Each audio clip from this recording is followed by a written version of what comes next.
خوشی حسین کی خاطر ہے، غم حسین کے نام، یہ جو حیات ہے رکھتے ہیں ہم حسین کے نام۔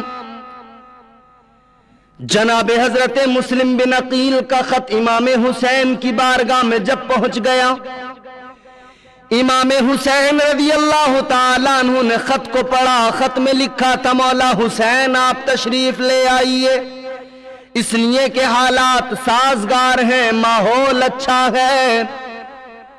اہل کوفہ بڑی محبت کا اظہار کر رہے ہیں، بڑی تعداد میں لوگوں نے آپ کی بیعت قبول کی ہے، آپ کی بیعت کی ہے، آپ تشریف لے آئیں۔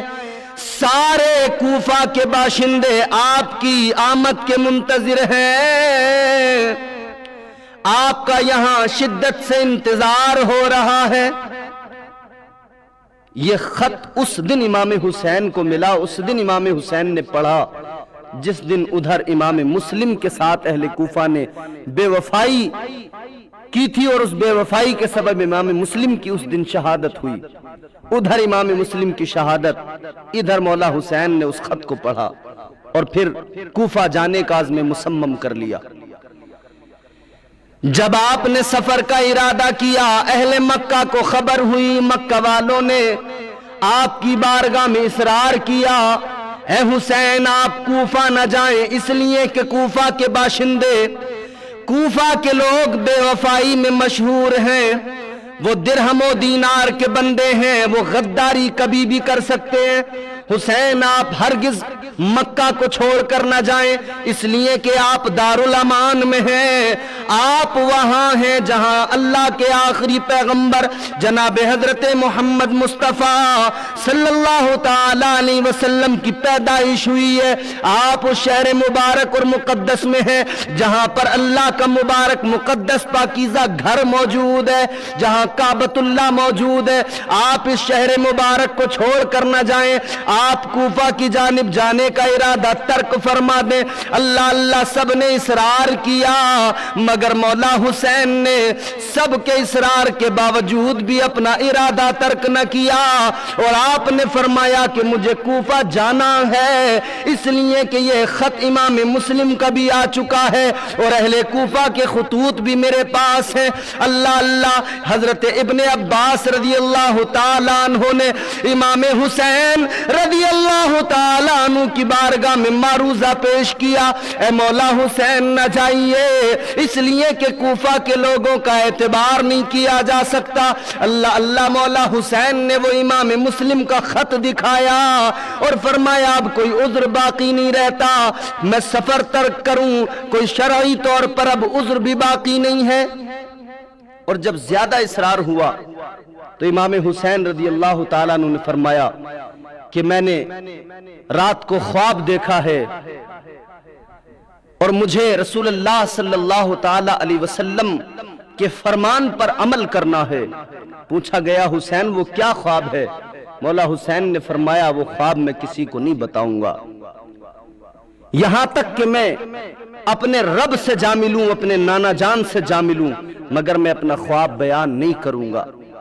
امام حسین نے تیاری کی، سفر کی۔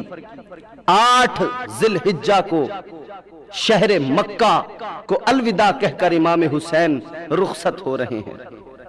ادھر ایام حج ہیں، ادھر حاجی تیار ہیں ارکان حج ادا کرنے کے لیے، اور عین انہی ایام میں 8 ذی الحجہ کو امام حسین مکہ چھوڑ رہے ہیں حج کرنے کے لیے۔ تمام دنیا کے لوگ مکہ پہنچتے ہیں، لیکن انہی ایام میں مولا حسین مکہ چھوڑ کر مکے سے کوفہ کی جانب روانہ ہو رہے ہیں۔ قضاء و قدر کے فرمان نافذ ہو چکے تھے، منشائے رب یہی تھی۔ اللہ اکبر کبیرہ، امام حسین رضی اللہ تعالی عنہ نے اپنے سفر کا آغاز کیا۔ راستے میں ایک مقام پر ایک شاعر ملا، فرزوق نامی۔ امام حسین نے اس شاعر سے کوفہ کے حالات معلوم کیے۔ وہ کہنے لگا، اے امام حسین، اہل کوفہ کے دل تو آپ کے ساتھ ہیں، لیکن ان کی تلواریں بنی امیہ کے ساتھ ہیں۔ اے مولا حسین،